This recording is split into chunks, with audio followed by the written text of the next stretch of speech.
The Science of Magic with Gwilda Wiyaka is largely an opinion talk show. All opinions, comments, or statements of fact expressed by Gwilda Wiyaka's guests are strictly their own and are not to be construed as those of the Science of Magic or endorsed in any manner by Gwilda Wiyaka, Relmar McConnell Media Company, its affiliated networks, stations, or employees.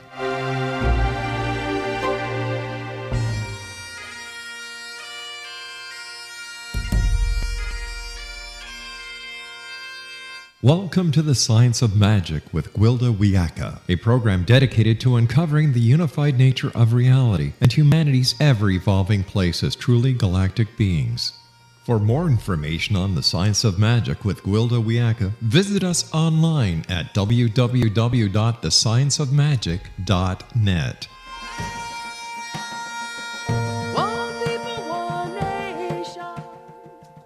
Welcome to the Science of Magic, a place where science and magic come together to transform fact into evolving truth. We're coming to you through the X-Zone Broadcast Network, www.xzbn.net, and can also be found on our website, www.thescienceofmagic.net. I'm your host, Gwilda Wiyaka. This hour we'll be exploring cryptid cupids, or cryptic cupids. A cupid is an animal whose existence has been suggested but not discovered or documented by science. Cryptids often appear in folklore and mythology, leading to stories and beliefs about their existence. Examples of these mysterious beings are the Yeti in the Himalayas, the Loch Ness Monster in Scotland, Sasquatch in North America, and the Jersey Devil in New Jersey Pine Barrens. The universal appearance of cryptids in every world culture and across the ages suggests there's more to these supposedly mythological animals than meets the eye. I would even suggest that cryptids are at the same time imaginary and real.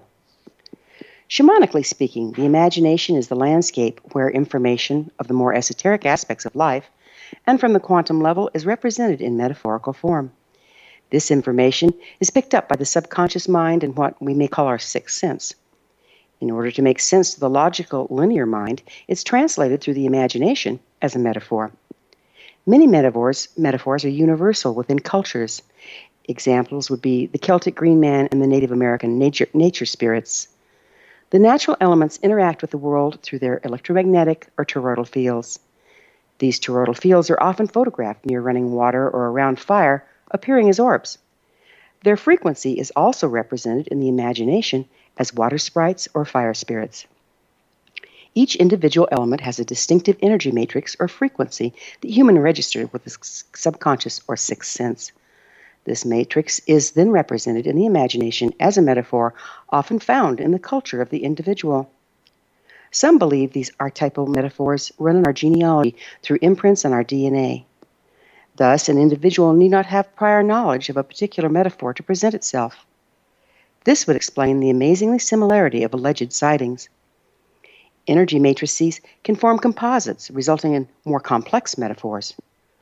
We've all had the experience of waking up in the middle of the night and seeing what looks and feels exactly like someone in the room, but upon closer examination proves to be a shadow. What most of us don't realize is there may very well have been a disembodied spirit in the room, or we may be picking up someone thinking about us, which in the imagination often translates as a visual manifestation. I believe this is why, though many have cited Bigfoot, his corporeal existence has yet to be proven. I also suspect many alien sightings are metaphorical in nature. That's not to say the energy or spirit is not present, just that it may or may not be in purely physical form. We've been taught to discredit information coming through the imagination to our detriment. There's ever so much more vital information about the world around us than we perceive through the five senses. This more esoteric information can be received through our imagination and represented in our imagination. The key is to accurately interpret and mentally process what we perceive. As adults, we have to relearn how to use and listen to our imagination in order to see beyond the very limited reality of the five senses. One of the greatest gifts we can give our children is to help them decode what they see with their young and very active imaginations, thus encouraging rather than discrediting them. In so doing, we may discover our children have much more to teach us about the hidden sides of life. Our guest this hour, Wendy Terrien, received her first library card at age 2 and a few years later started writing down her own stories. Her debut novel, The Rampart Guards, is a #1 bestseller and the first in her urban fantasy series. Inspired by an episode of Bones wherein a suspected killer was thought to be a fabled creature, Wendy drove into research about cryptozoology, the study of animals that may or may not exist, or cryptids.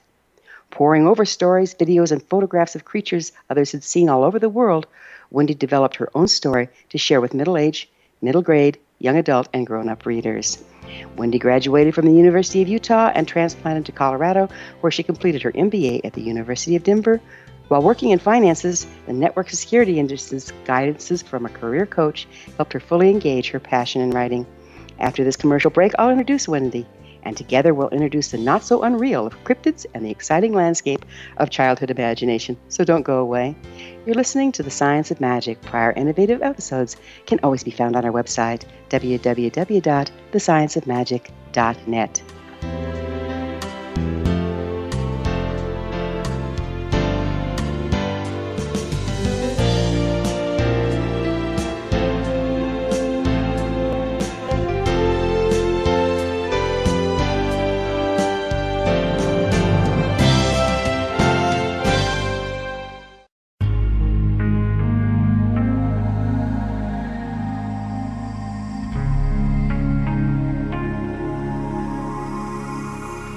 The scientist and the mystic have been on an age-old, relentless search with one thing in common. They seek truth. Their paths converge in the 40,000-year-old practice of shamanism, an ancient science delving to the quantum level of life, facilitating healing, manifestation, and evolution. I'm Gwilda Wiyaka, the founder and director of Path Home Shamanic Arts School, a unique Colorado State-certified occupational school, training shamanic practitioners and teachers. We also provide classes for empowering personal lives through shamanism. Our certification classes are in week-long segments enabling international participation, and online classes and long-distance shamanic healing sessions are available. Come discover the science of magic in the limitless world of shamanism. www.findyourpathhome.com.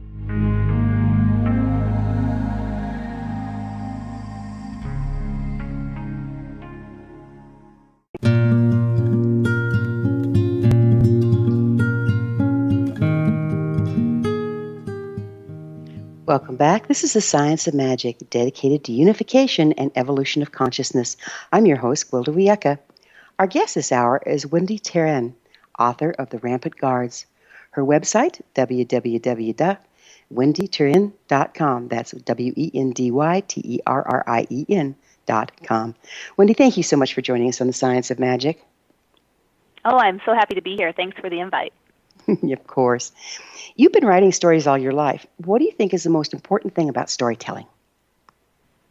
You know, for me, personally, it's a whole new way for me to connect with a different kind of energy that's out there. I don't actually feel like I'm writing these stories just from my head. I think there's other things going on that I'm tapping into, and that's feeding through me. It's really energizing, and it gives me the opportunity to be someplace else and explore someplace else and meet new characters. And I hope it does that for the readers as well, because I know when I've read a book that I love, I immerse myself and I just love being there. And it takes you kind of out of the real world and gives you a break from other stresses or just things we have to deal with. And it's just fun. Do you hold your future readers in mind when you get ready to write a story, or do you just tap in somewhere? Kind of a combination. So with the Rampart Guards, it started, as you mentioned, about Bones. That just came out of a TV show. So here I am saying you should watch TV because you can write a novel, which is great, right? You're just open to these things. But I think, I also think about the audience, because some of the messages in my book about family or about the world around us, I hope that they feel like there's other things happening and there's things that are okay that might not feel okay. And so I do think about all that stuff. So do I hear you saying that in your stories you intend to express things that other people might be going through, children might be going through, to not exactly normalize it, but to make them feel less isolated? Absolutely, yes. Where do you think your stories are coming from, Wendy? Gosh, that's such a good question. Obviously you'd say the imagination, but I think most of the world thinks of the imagination as, again, our own little world. But as you've taught, and I've learned from you, and in the lesson you just gave in this show, imagination is such more than that, and brings us to a whole nother place. It goes back to me saying, too, that I think I'm not the only one writing this story. I feel like there's other things happening that I'm a conduit for a lot of it and feeding that forward. Mm-hmm. What do you see as the value of a healthy imagination? I think it's a great tool for us to figure out how to meet life's challenges. So not only is it a great way to be creative, but it kind of goes along with when someone says, hey, when life gives you lemons, make lemonade. That's great, right? You're already thinking about a situation in a different way and how to make it better. But with a really active imagination, you can take that even farther. So you can make lemon cookies, you can make lemon cake, you can make lemon chicken. I mean, there's a whole bunch of ways to deal with challenges or situations, and hopefully imagination, and a healthy one that you have working for you, will open that up in so many ways that you can find the right path in that right moment. One thing I've observed and I love children, so I watch them pretty closely. One thing I've observed is they have these active imaginations, and they're out playing together, and they create this little world. It's almost as if they're trying out life circumstances in their imagination together before they decide what they want to create. Can you speak to that? Yeah, so I know I did that a lot. Outside, spent a lot of time outside, and did a lot of searching and playing with insects and maybe putting them together as if they were a little family. And if one of them left, what did that do to the rest of the situation? Or if I split them up, I mean, I think you do. You play with all those things, you test them, it also gives kids an opportunity to be kind of outside and away from other stuff they might be dealing with and trying out things in a different way. And so as adults, do you see our imagination as very important in being able to play out and design scenarios before we decide on them? Yeah, I know it is for me. I'm afraid it doesn't work that well for everybody. I think that a lot of times people get set in the way they see the world and the way things are supposed to be, and we're told so much in society that you're supposed to act like this and you're supposed to do this in this situation and this is how you handle something else. And I think we get locked into that a lot. And it's important to think beyond that, and certainly the imagination can help us do that and hopefully open it up a little bit differently so that you aren't stuck in the same old all the time, feeling like you can't change your life. Do you see children of today as having less imagination or having it shut down early? I've been thinking about that a little bit, and certainly that happens with video games and the tablets and electronics. And I think part of it, too, is maybe parents are doing that to them, because it seems like parents today are making a lot of decisions for their children and telling them what they should like and what lessons they should take and what sports they should play, and not letting that be open. I suspect, though, because the imagination is powerful, that there's going to be other ways for it to get around that and express itself. Well, at least I hope so.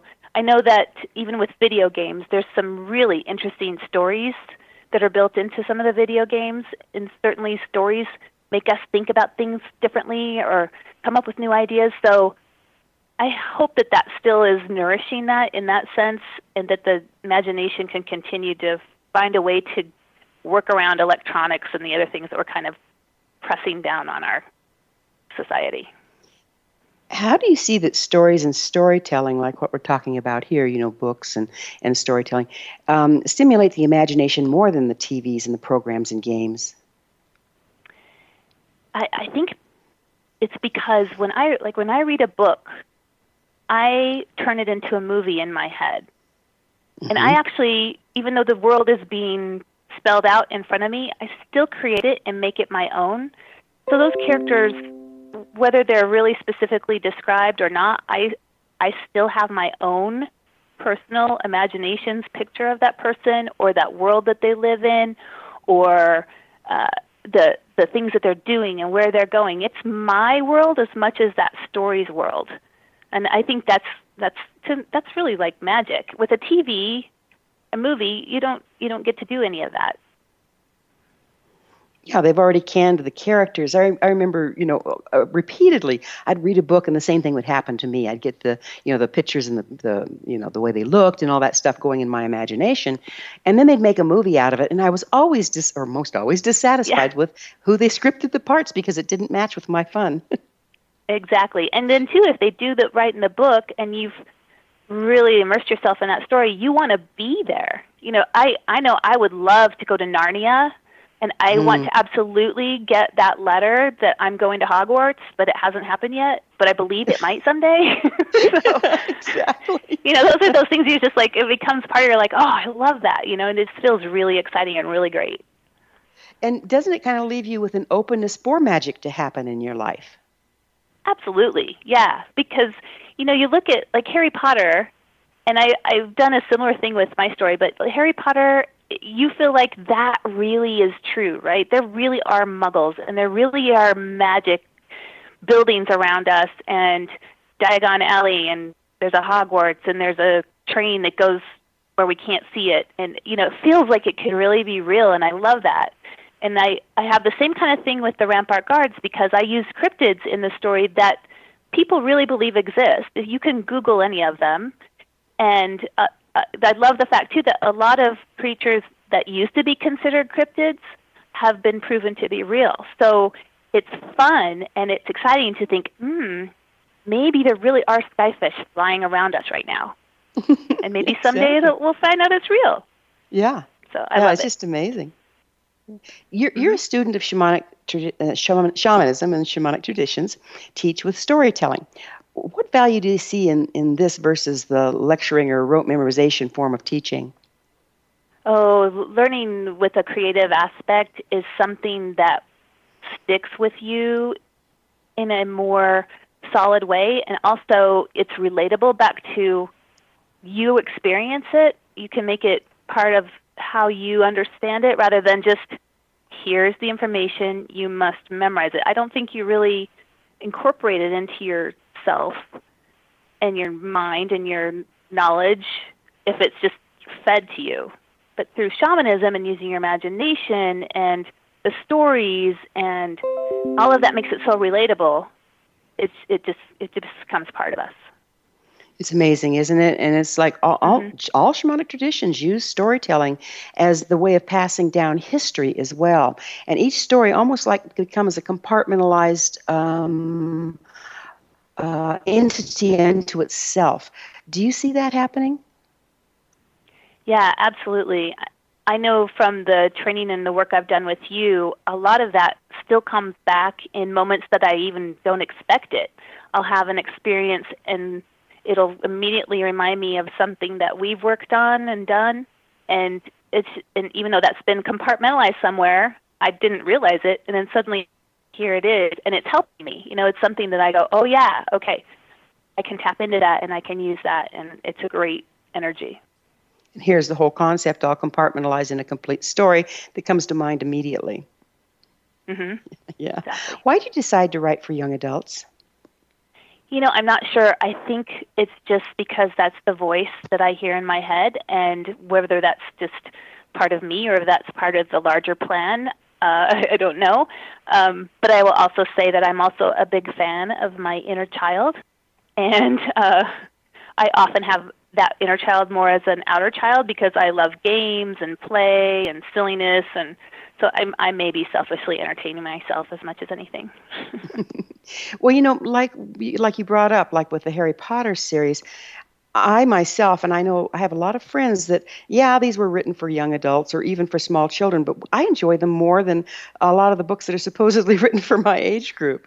Do you see that as well? Yeah, me too. And a lot of adults have read my book, and I've read a lot of those books too, and I love them. And the other adults have told me that they love this book, The Rampart Guards. So, I think it's just what's fun to read and what makes you feel good. That's what you should read, right? It doesn't really matter if it's quote unquote young adult or kids or whatever that is. Well, I like that transitional place where you're focusing, whether by intent or design or happenstance, because it's like that bridge time when we're young adults, we aren't adults, we haven't been indoctrinated.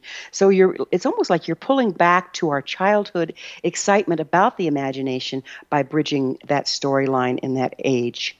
Do you see that that helps bring it forward to the adults as well as the younger children? Yeah, I think absolutely. Because it really is something we all can relate to.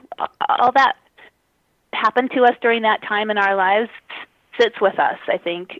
And every time we see something that a kid on TV who's in middle school and something's happened to them, like in the news, or we can put ourselves there immediately. Absolutely. So I think that's really part of us. We're going to have to take a quick break, really Wendy. works. On the other side, we'll talk about cryptids. Wendy and I will return to our discussion after this short break.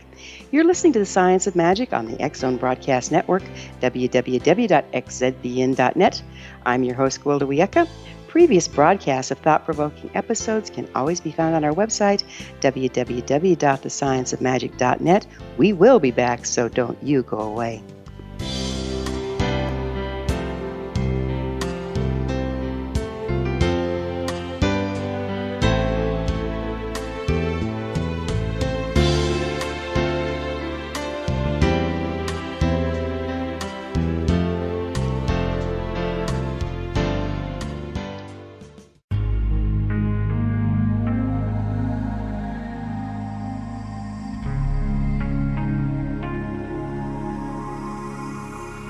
The scientist and the mystic have been on an age-old, relentless search with one thing in common. They seek truth. Their paths converge in the 40,000-year-old practice of shamanism, an ancient science delving to the quantum level of life, facilitating healing, manifestation, and evolution.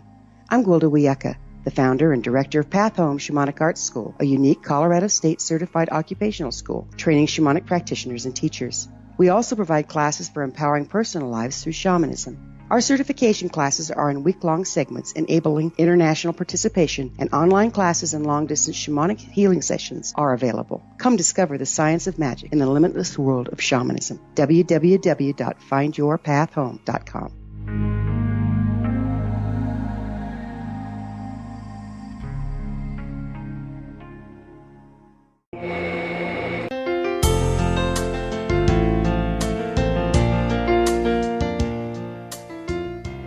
Welcome back. This is The Science of Magic, a place where magic and science come together to promote enlightenment. I'm your host, Gwilda Wiyaka. Our guest this hour is Wendy Terrien, author of the Rampart Guards. Wendy, before I went into break, I promised the listeners that we were going to talk about cryptids. So would you define a cryptid for us? Yeah, a cryptid is a creature that may or may not exist. And those would be similar to Bigfoot and Loch Ness Monster. And if we find evidence that they actually do exist and can scientifically prove it, are they no longer a cryptid? Yeah, they're no longer a cryptid. Then they become classified in whatever they fit, whatever category. Well, there's a lot to be said for staying as a cryptid, isn't there? Yeah, seriously. When did you first become familiar with cryptids? You know, obviously we all have heard of Bigfoot and Loch Ness, I think. So I certainly knew about them ever since I was little, but I didn't realize that they fit in this group of cryptids. And it wasn't until I watched that episode of Bones, and they were investigating a murder that looked like it had been committed by a chupacabra, which I had no idea what that was. So I immediately tuned in. And then they said they needed to consult a cryptozoologist, and again, I was baffled. So I immediately started looking all these things up because I had no idea, and I was amazed at all that was out there on these creatures. What is a cryptozoologist? A cryptozoologist is a person that studies whether these creatures exist. So they look at the footprints people find of Bigfoot, and they investigate the videos, and they go out and search in nature for them, other signs. So they're doing all that depending on what they're investigating. It's all different. Are they considered legitimate scientists? No, I would say. I mean, some will say yes, and others will say no. I think that the standard scientific community would say no. They're just a little too far out there for them, are they? Yeah, exactly. Well, what do you think cryptids really are? I actually think some of them are real. I go back and forth on things like Bigfoot. One of the things I love about the legends of Bigfoot are that, like, the Native Americans believe they're shapeshifters. So when they were spotted, they would just shift into something else, like a rabbit or something small, and scurry off, which I love. And plus the fact that, like, the men who used to sail the seas way back when would come back and talk about these giant sea creatures that attacked their ship, and no one believed them, but then we later proved that the giant squid existed. And then other adventurers talked about these furry and fearsome men that lived high up in the mountains, and no one believed them, and later we found out the mountain gorilla exists. So I love just thinking about some of these are really out there, because they are, right? Exactly. So how much do you think it has to do with, I think there's multi-dimensions to this, so let's dance it a little bit.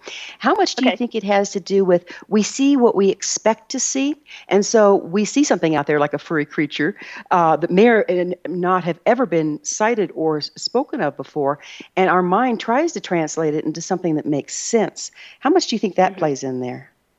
I think that's tons, because even now, even me saying I really believe there could be a Bigfoot out there, I think if I actually saw one, I would try to rationalize that away, that couldn't be right, because I've been told it's not right. And two, I also know that people will think I'm crazy, and they'll judge me for that if I go and say it's true. So I think you immediately will rationalize that away, and that makes it that much more challenging to see these things out there.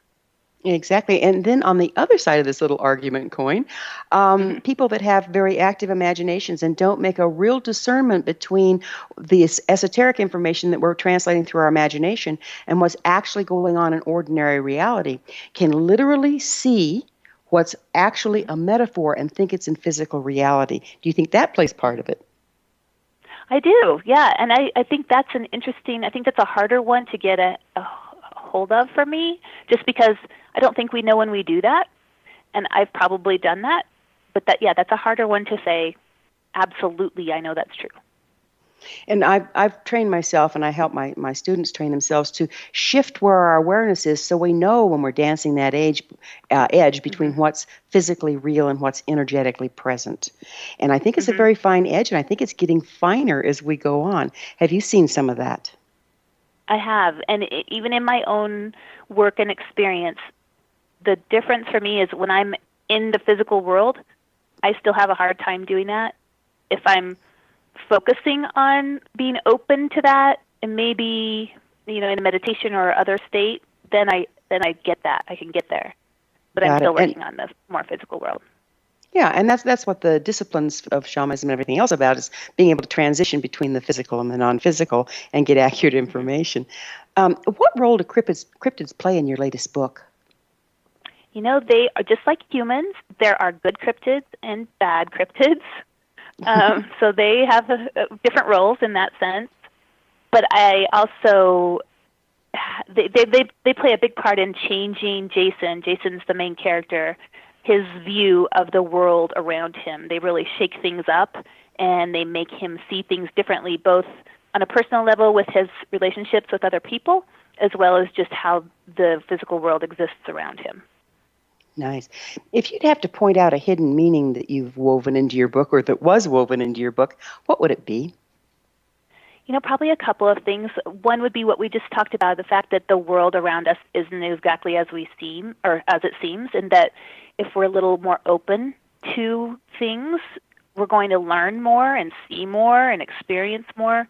We get so locked down in this is the way the world works. It's hard for people to see things differently. I think we're seeing a lot of that in some of our people who are running for president, and what's happening there. So, there's a point of view that gets stuck in people's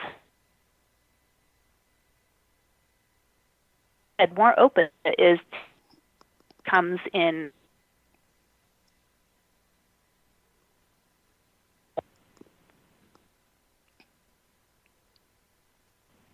So it sounds like we're having connectivity problems. Wendy, can you hear me there? I can. Okay, good.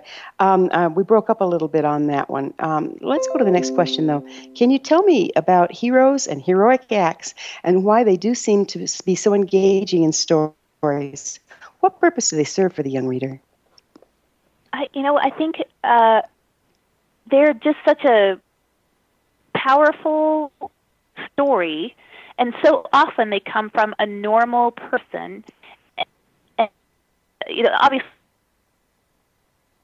we all love to have, and with the heroic story, though, it's uplifting to see the good guys, good gals win. I think it gives hope. I think it gives balance. And what I love too is when we see stories here in, like on the news this week, that woman got rescued by those 4 men out of her burning car, and not one of those men said, "I consider myself a hero." I think that they consider themselves just part of the human race, and that's what you do when you do something good for someone else. You just do it, right? So, and I love that. I do too. Do you think that children have a need to be heroic? That's an interesting question. I don't know if it's a need to be heroic, but I think that they have a need to do what's right. I think we all do. I think we all have that. Again, when you go back to the human race, we all want to do good.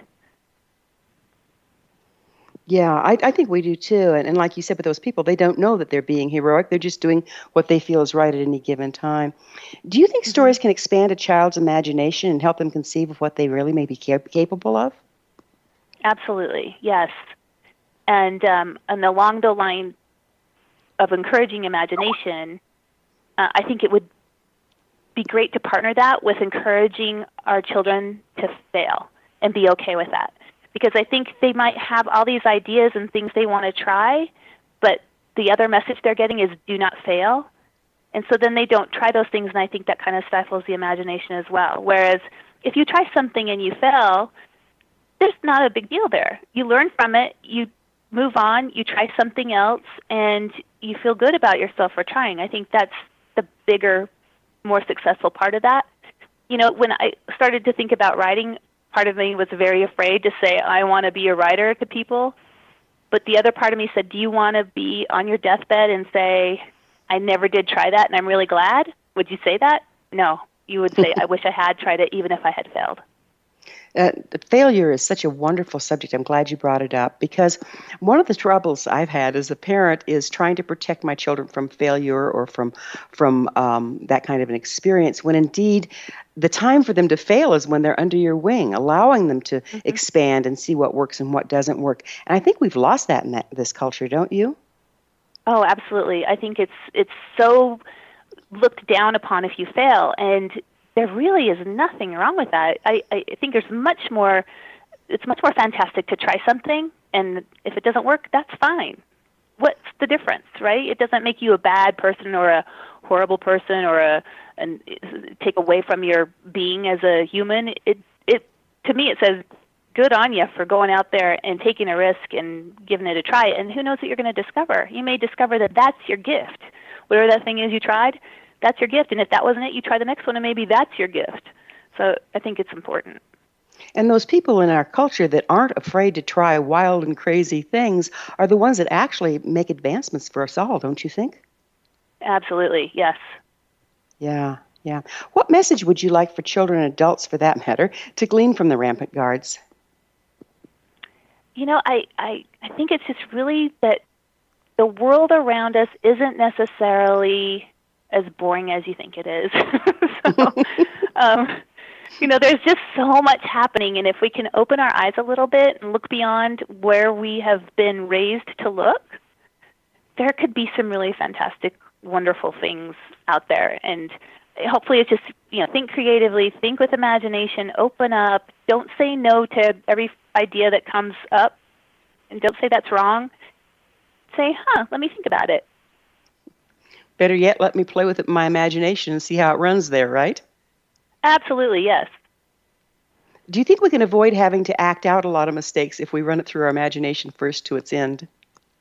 Sure, yeah, especially if you've got an imagination that lets you try all the things instead of just the one thing you've learned. Because there's lots of ways to take, one of my mantras is, there's a solution to every problem. And it might not be the one that says A plus B equals C. It might be that I find out that A plus B minus 17 plus x squared is where I need to go. But if I don't think that way, if I don't let myself think that way, I won't find it. So basically, that's how Einstein probably operated, huh? Yeah, yeah. And well, the thing about imagination is it's not just something that opens up the creative juices in the arts. It's not just, it doesn't mean I'm just going to tell a story. It leads to scientific discoveries. It leads to fantastic paintings, maybe new recipes. I mean, there's all sorts of things that imagination can take us to. It's not just the storytelling world. So it's so important for it to just be allowed to thrive.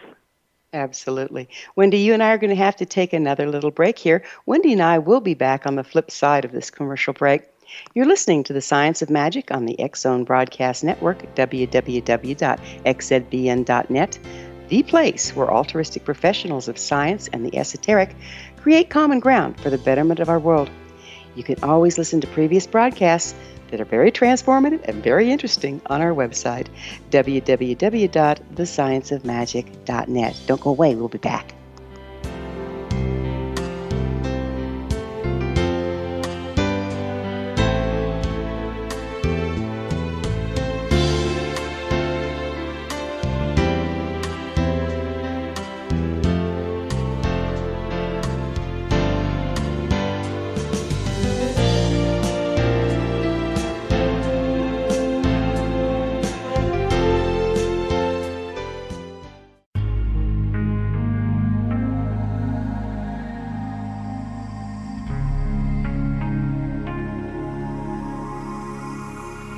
The scientist and the mystic have been on an age-old, relentless search with one thing in common. They seek truth. Their paths converge in the 40,000-year-old practice of shamanism, an ancient science delving to the quantum level of life, facilitating healing, manifestation, and evolution.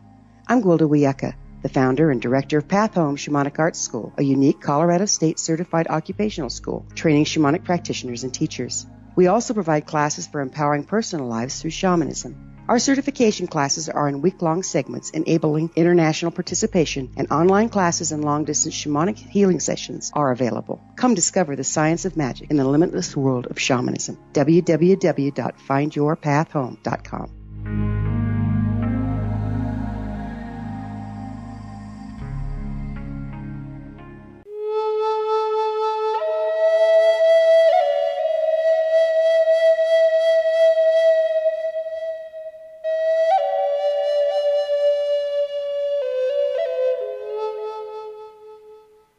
Welcome back. This is The Science of Magic, bringing together gifted people of service to the world. I'm your host, Gwilda Wiyaka. Our guest this hour is Wendy Terrien, author of The Rampart Guards. Wendy, a lot of times I've had people express concern when children want to spend too much time in their imagination, or they entertain the possibility of myths and magics. Do you think that can be detrimental to kids? I don't, not at all. I grew up loving myths and legends. I read all of them, the Greek legends, and every story I could get my hands on, and I turned out okay. So I think it's all right.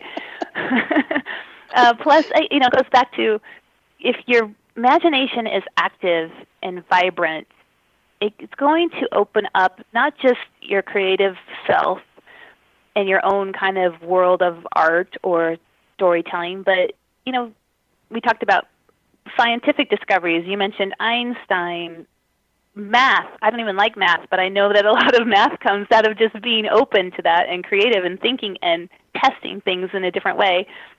So I just think it's key to really being and doing as much as you can with what gifts you've been given.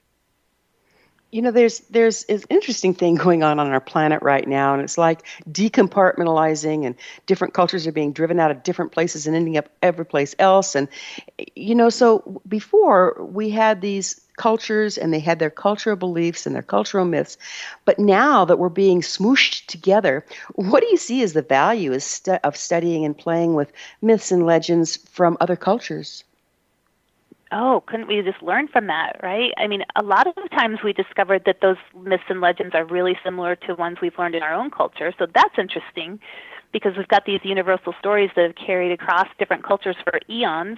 even like the skyfish, which are one of the creatures in the Rampart Guards, there are archaeological like cave drawings in, I think, Argentina from way back when that look like skyfish. So we know those have existed across different generations and also cultures.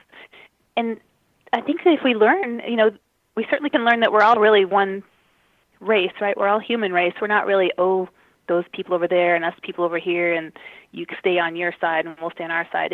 We're all really one thing, and all these stories tell us that. And so does DNA. So even from a scientific standpoint, you can look at DNA of our world, and everybody kind of comes from the same places. It's interesting.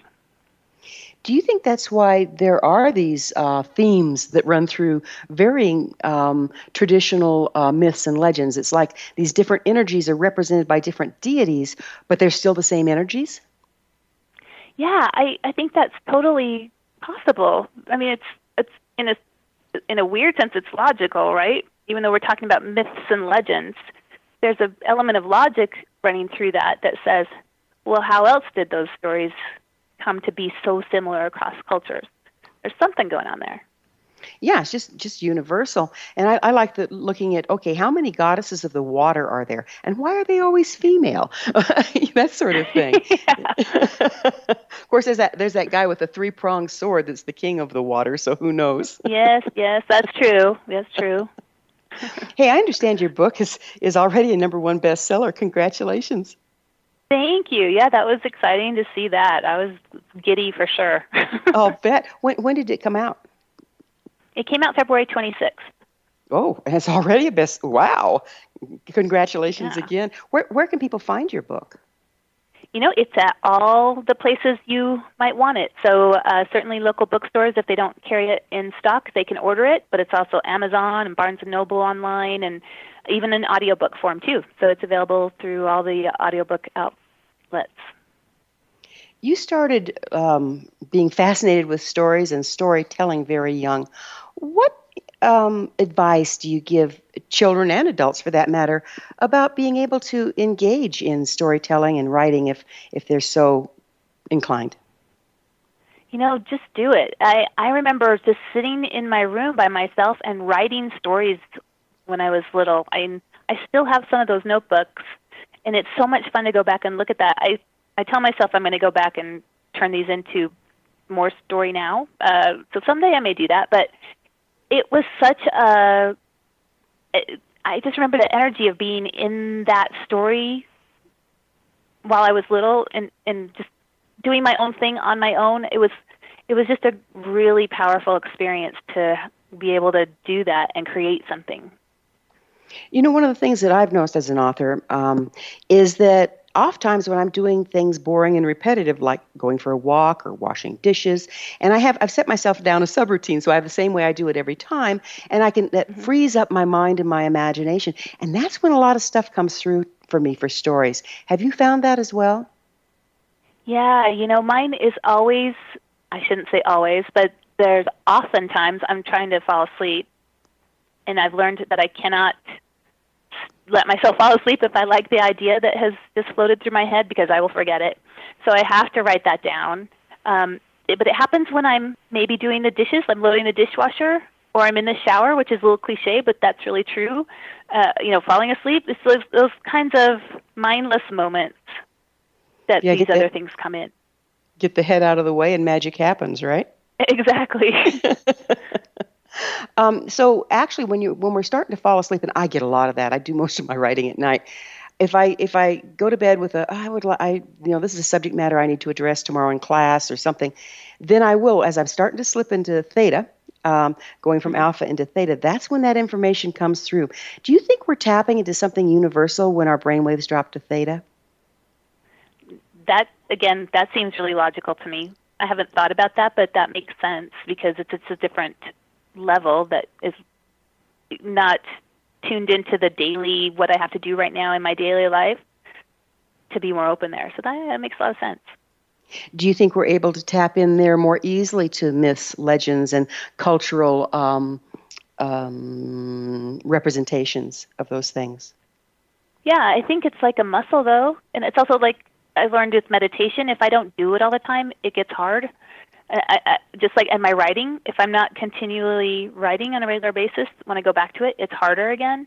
So I think, too, that opportunity to tap into that, again, be open and practice it on a regular basis, and I think that works really well.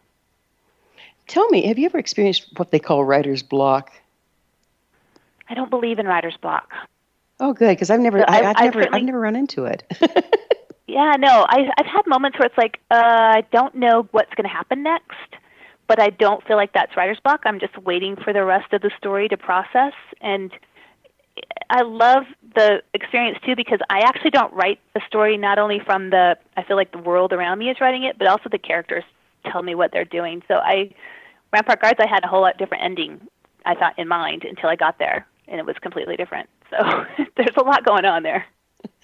I wonder if those characters actually exist somewhere. Don't you sometimes, with the personalities they have?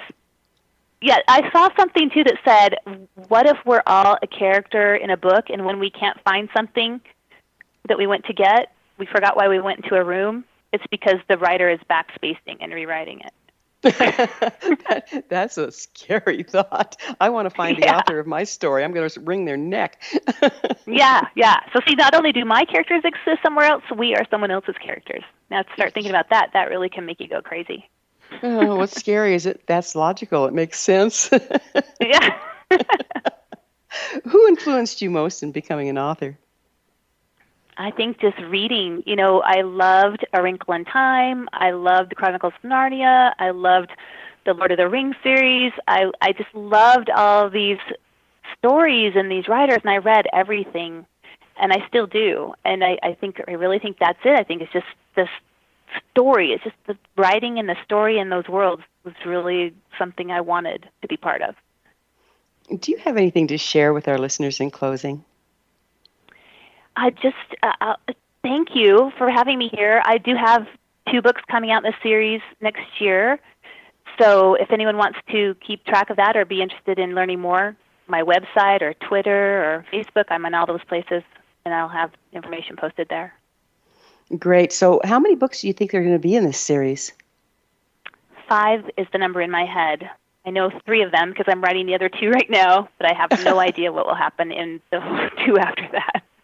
We'll talk about multitasking. Are they weaving together? Yeah, so the first book was Jason. In that book, he meets Sadie, his best friend now. I love Sadie so much, I didn't want to lose track of her in book 2 because Jason leaves and goes someplace else. So Sadie's getting her own book 2. I'm going to have 2 book 2s, but they're going to be written on the same timeline. Nice. Then they come back together in the end. So they start together and finish together. Oh, isn't that full different. Circle?